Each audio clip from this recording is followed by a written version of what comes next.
حوار راقي جدا دار بين عربي وياباني. العربي قال للياباني: انتوا اذكياء، عندكم التطور والتقدم مستمر ورائع.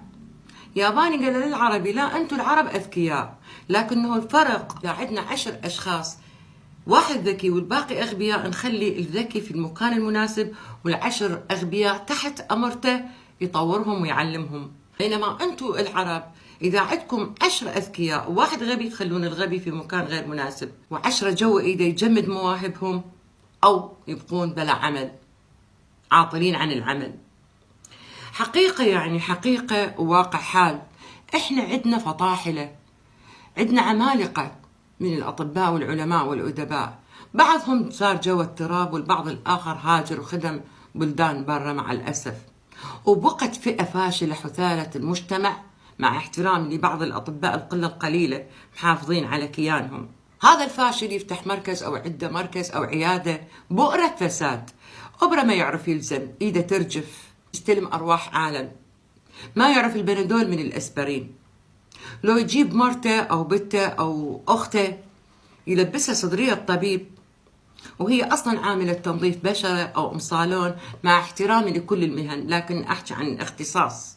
تتعلم كم جملة لبنانية تقبر قلبي وحبيب قلبي وتقصب عالم، وحتى اسمها تغير، كوندوليزا رايز أو روزة أو ما أعرف إيش، وتجيب توب شيرلي ب1000 دينار من الشورجة وتسوي خلطات على أساس هي خبيرة، وتحط عليها لصقة مال ناس غيرها وتبيعها بأغلى الأسعار وتسقط عالم. المثير للإشمئزاز أكثر، هذا الطبيب أو العالم أو الأديب أو صاحب المهنة يطلع بنته تسوي له دعاية تخطب على رؤوس الملأ: أنا بنت الدكتور الفلان ابن الفلان ابن الفلان.